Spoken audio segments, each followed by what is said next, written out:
Welcome to my channel.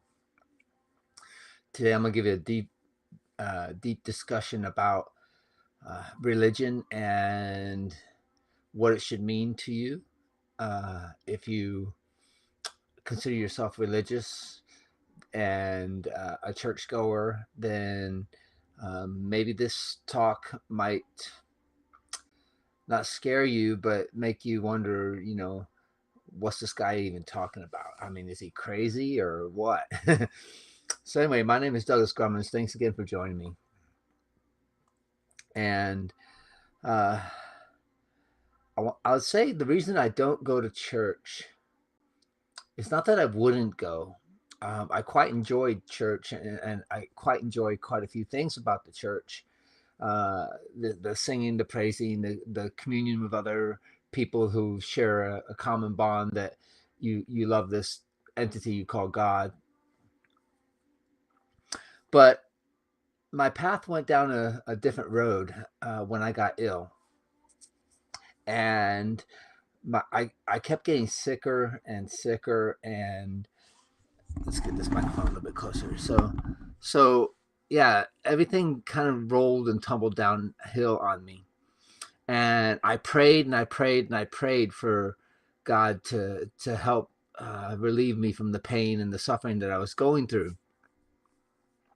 But it seemed like my prayers landed on dry soil, on dry ground or something, because it seems like they didn't get answered. But I started seeking other forms of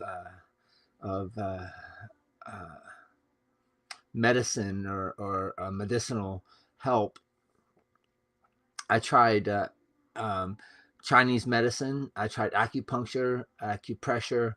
I did chakra healings.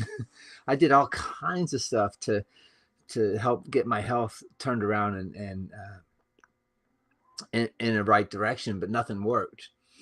So then, desperate and whittling away at a very young age. I think I was like 23, 24 years old, 25 years old at the most. And a friend of mine that I was studying Aikido with turned me on to meditation. And I'm like, well, what can it hurt? I mean, I already studied Aikido and karate and all kinds of Eastern thought and Eastern principles. So I guess it was just natural for me to try meditation. And what happened was the meditation that I started studying, it opened up awareness, and I was able to connect with what I guess you would call divine source. When I had a good meditation session, I was connecting with source. I was becoming one with the whole, even if it was just for a few seconds at a time. Like I felt like I was holding my breath or something, and I feel this connection with the whole. And then the gaps kept getting bigger and bigger and bigger, and awareness came. And I started to notice that certain days I couldn't meditate. Something was blocking it. Something was stopping it. And so I started keeping like a journal and studying, writing down whatever I ate, what I did, what actions I did, and everything. And I found that through this meditation, and it had some correlation with corn products because I ate like cornbread, and then I couldn't meditate that night.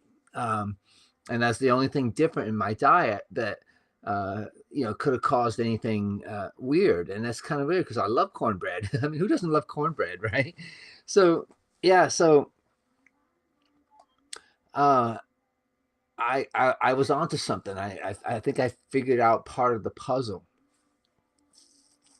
And then once I figured out corn was a product and I cut corn out, it was actually quite difficult because corn in America isn't everything. I think that there were large groups of corn growers lobbied and did whatever they could to put their product into just about everything made in America. And unfortunately, it's mostly GMO corn too. because down in Mexico, when I go down to surf in Mexico, I can have a corn tortilla down there and it doesn't affect my health and it doesn't affect my meditation or make my mind all foggy and cloggy like a corn product does in America. So that was basically the beginning of realizing a connection with godliness and what was blocking it. And I didn't want anything to block it because it just felt so wonderful and so peaceful and so blissful whenever it happened.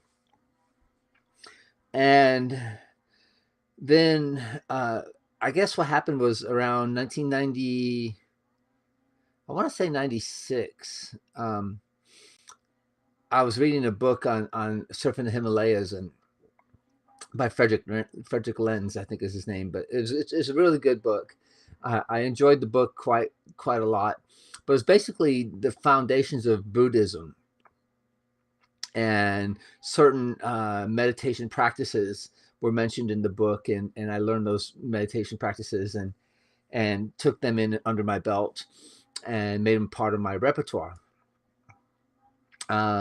So the thing about like Zen Buddhism is that Zen is kind of like a um, not just the antidote to all poisons, but it's the cure to everything that ails you, um, at least spiritually.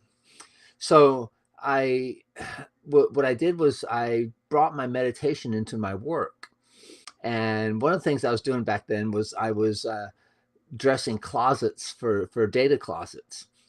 We use like category cables and stuff like that to run networks for computer networks on. And what I did was I like to take, I don't say take pride, but I like my work to look nice.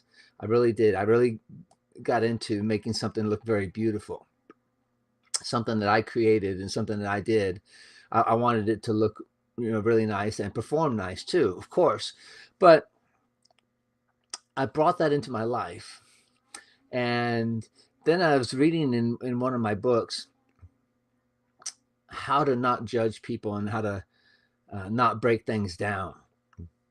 Because in a way, if we say God exists, God doesn't break us down. I know the Bible says that God is going to judge you one day and everything like that, but God is actually the opposite of all that judgmental crap. All that judgmental crap is the other guy. So God is basically unification. Everything combines, and like the center of a wheel full of spokes, as the spokes get closer to the center, they all merge together and kind of like become one at the center. There's not room for two. The hub can only be one. And you find this out when you start meditating, that as you go into meditation and you draw deeper to the source, you got to disappear. You and the divine cannot both coexist at the center. You dissolve into each other and become one, and then you can experience this centering. I know this is a lot, but bear with me. So I brought meditation into my work. I brought meditation into not breaking people down. And you can do this with a small, simple experiment, like with a flower. You can take a flower and hold it up and just stare at it. And you take away all adjectives. You take away anything that would define what the flower is, whether what color it is or its shape, its beauty, its fragrance. You take away all those things and you just stare at the flower, right? You just watch it. And boy, I hope the microphone's on because it's been 10 minutes worth of talk. But yeah, you just stare and watch the flower and become one with the flower for a little bit of time, for a few moments. Share a moment with the flower, and you and the flower become one, and you'll feel the pulsating essence of the flower vibrate through your psyche. Okay, so it's a beautiful experience, and I recommend trying it. And I've heard about Zen monks doing it with a bowl. like a empty wooden bowl or something. They would just stare at the bowl and not break it down and not think its shape or its size or its color or anything like that, and just stare at it. And then what you can do is you take that to people, right? So you don't break people down. Um, you meet somebody that that's very beautiful, and you seem attracted to them. You don't know why, but there's this there's just something about when you first meet somebody beautiful.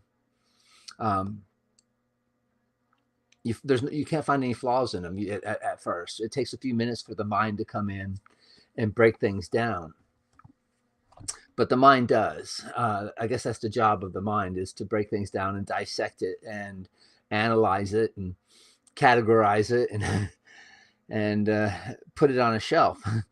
But God's the opposite. God, in a sense, when I say God, I also mean godliness. I don't mean God as some person sitting up on a throne judging and everything, but no, I'm talking about the essence of everything that's around us is this godliness. And this godliness doesn't break anything down. It keeps you whole. It doesn't divide because it loves you, and love doesn't break things down. You ever notice that about love, that when you're in love with somebody else, you don't see their faults, you don't see the bad with the other person. You just fall and you two in a sense become one in itself because love unites.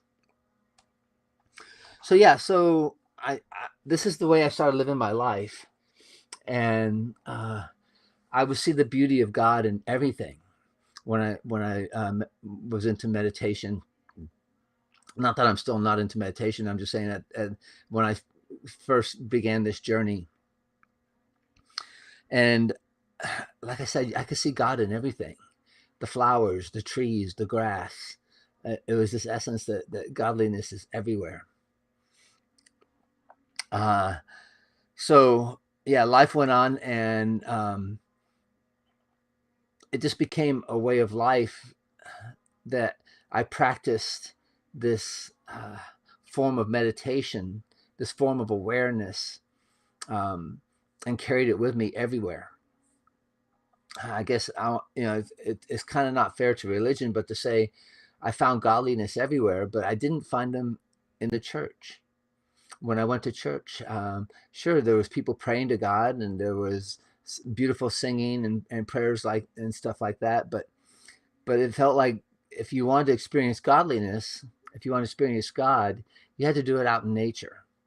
You had to do it out living or out surfing or um, I would even say skydiving, because you're never going to feel as close to God as you would as you're in free fall skydiving.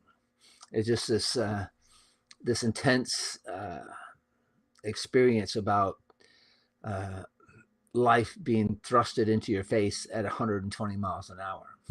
And if you free fall, it's like 170 miles an hour. But I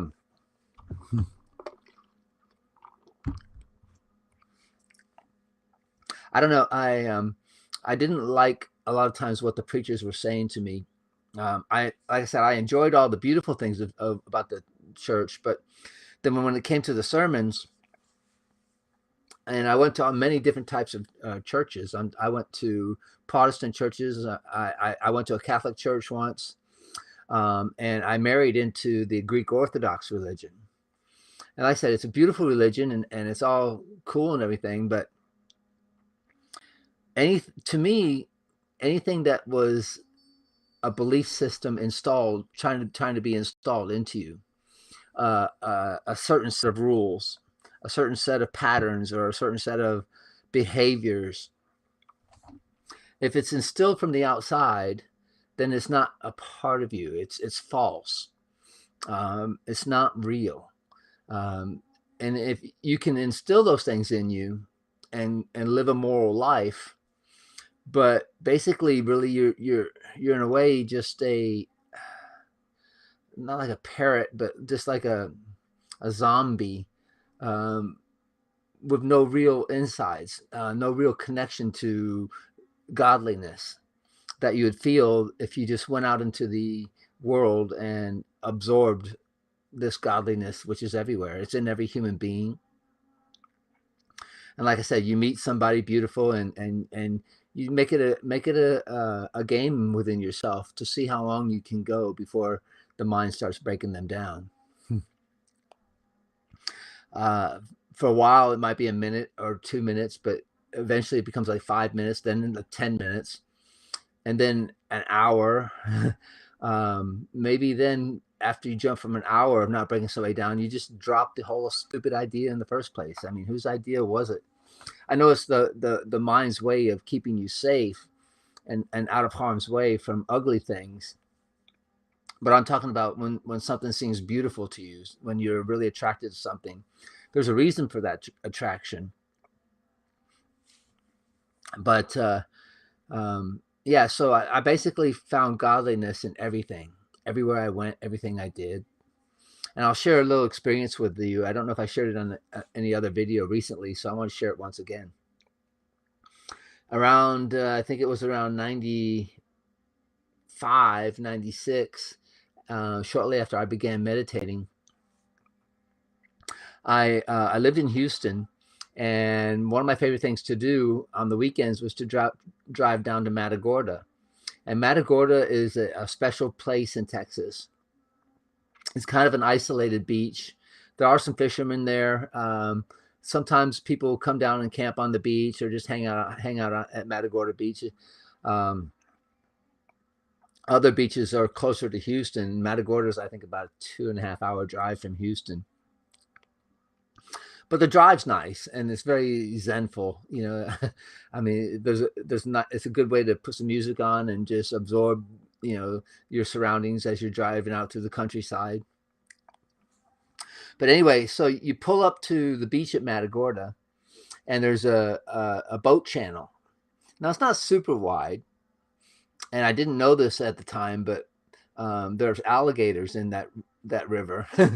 And anyway, the river, on the other side of the river was a little island, and there's some cattle on the island. And what happened was they would drain the boat channel through this big 4-inch pipe, not 4-inch, 4-foot pipe that you could walk on. And of course, in the spring and the summertime, you walked on the pipe, and it was an all-day excursion. I'll tell you why you walked on the pipe in a second. But anyway, so you had to cross this boat channel on your surfboard. And what we do is we pack a backpack or something, and lunch and whatever else, you know, to make it through the day. And you would paddle your surfboard across this little boat channel, and there was currents that went in and out. So you had to time it just right. So if you wanted to land at a certain point, you had to kind of paddle upstream at an angle so when you got to the other side, you were actually at that point. So it was a little bit of a workout just getting across the boat channel. And then you walked on the pipe. And like I said, the reason you walked on the pipe was because the marshlands that surrounded the pipe had tons and tons of mosquitoes in it. And the mosquitoes didn't get too bothered when they didn't, I guess they don't know really so much that you're there when you walk on the pipe. So you walk on this pipe for about a quarter mile or something like that. Then you get off the pipe and you notice that the pipe dumps its chute goes right out to the beach, and it pumped all the sand out of the boat channel right onto this point, and it made the only the only A-frame point break in Texas that I knew of. So one time I went by myself, and there wasn't really any waves. I mean, I think it was maybe a foot or two, not even 2 feet. I think it was a little over a foot. But I drove all that way, and it was a beautiful day, nice and warm. and I sat at the beach. I sat on the beach right in the water's edge, so my feet were touching the water as I sat there, and I went into meditation. And I went into this deep meditation for maybe 30, 40 minutes. And when I came out of the meditation, um, I, I was amazed. I opened my eyes, and there's all these porpoises. Uh, that the whole pod was kind of watching me, wondering what the heck I was doing. It looked like. So I was amazed by the dolphins and or the porpoises, and just sitting there going, wow, okay. So I wanted to be in the water with them, but I didn't know, if they thought that was a threat, or if they would swim away, or or what. But slowly I entered the water, and I went up to my knees, and then I went a little bit deeper up to my waist. And as I went to the waist high water, um, the baby porpoises were brushing against my legs and making it a game to see who could touch me. And I was like, oh boy. And then mommy and daddy porpoise they would just pop their heads up and look at me. And I'm like, they're okay. They're okay. I'm not going to hurt them. And then the teenagers, the little bit bigger, the babies were only like 3 foot, little babies, and the teenagers were like 4 or 5 foot, and they were doing flips right in front of me. And I mean, we're talking about maybe 10, 15 feet away from me. They're all flipping in the air and just, having a good old time. And it felt like the pod accepted me as one of them, as a fellow porpoise. So maybe I was a porpoise in a previous life. I don't know.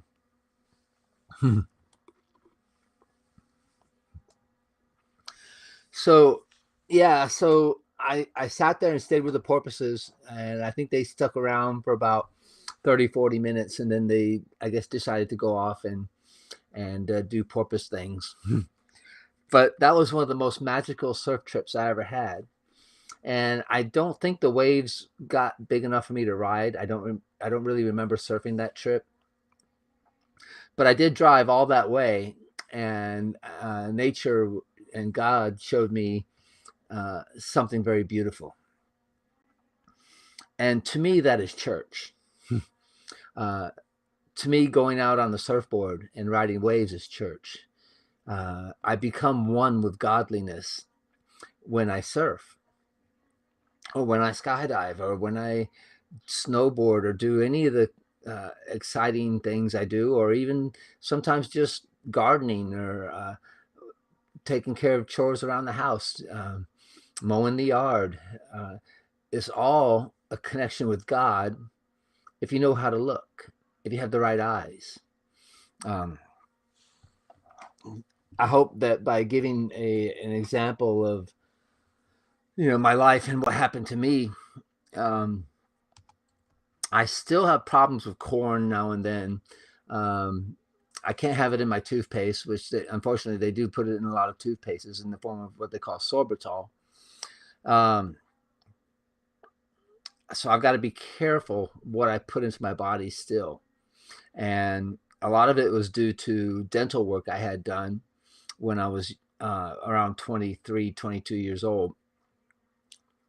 And anyway, so yeah, life goes on. But I guess that's what I wanted to explain to people, because I guess when you meet me, you may not think that I'm a religious person or a spiritual person. You might just see my exterior and see this rough looking, I don't know, kind of kooky looking dude, and not know the backstory, or not know what's going on inside of this person. Because we judge the books by the cover a lot of times, and it's deceiving, because a lot of people can look very religious or very spiritual, and just be the total opposite on the inside, be a total chaos mess with no connection to the divine, no connection to existence. But the difference is subtle. The higher things in life, godliness, cleanliness, all these things, they take work, but the difference is subtle. And with people who sin. People, when I say sin, I don't mean it in the regular term sin. Sin in the sense of forgetfulness. The root of sin means forgetfulness. You're forgetting your inner essence. You're forgetting your godliness. Uh, you feel that, I don't know, the ego makes you feel like you're a separate entity, and disconnects you from this godliness. But I'm trying to maybe share with you insight on how to tap into that godliness, through my words, through my actions, through my voice, through any means that I can transfer it, uh, through this video. Uh, but anyway, yeah. So let's see, what is it? Oh yeah. So yeah. So check this out. I wanted to mention this because everybody knows I'm a science buff too, but I'm not a scientist, and I don't have the kind of mind to absorb some of the neater things they're talking about. But one of the things that was mentioned on YouTube was this video talking about how our universe might be inside of a black hole. That's freaking crazy to think about. I mean, because I guess the scientists, from the way I understand it, they measured what I guess somehow the size of the traditional black hole, or massive black hole, and somehow the cone of it coincides with the same thing as how the universe was started, or the Big Bang. So we might be in some sort of black hole, and just all the universe is still existing inside of this black hole. That's kind of crazy to think about. Might explain why the sky is black. And I don't know. I think lately, in my older years, I go out at night and I look at the stars, and I look at the moon, and I'm like, wow, we put people up there. People have stood on another planet from this planet, and what an accomplishment that is, and what a grand thing that technology can get us to that point.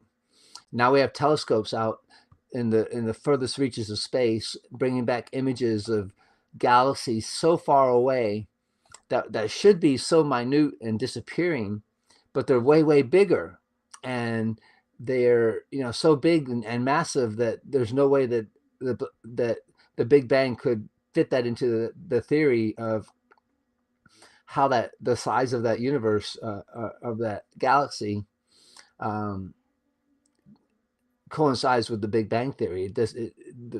For some reason, they say the math doesn't work.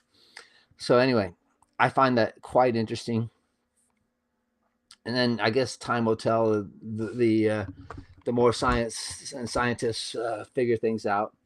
But anyway, thank you guys for joining me. I want to say namaste, and um, God bless, and aloha to all you surfers out there. Hope you all catch some waves.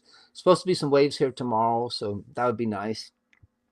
We started this year off with like 7 days of straight surf, so that's a good way to start the year. But anyway, I guess I'm gonna move this up here and say thank you guys for joining me. Thank you for your time, and go out there and experience life. It's so beautiful. I know I've got followers and people on Facebook that respond to my post, and it's hard for some people because they don't feel that connection in life. So that's why I make these videos. That's why I reach out. And even though maybe one or two people might listen to my video, I'll make it if nobody listens. Maybe someday they will. Maybe when I'm gone, it might be easier for you to absorb my work. I don't know. But for now, I just keep working and sharing, because that's what you do when you're in love. That's what love is sharing. All right. Y'all take care of yourselves. Bye-bye.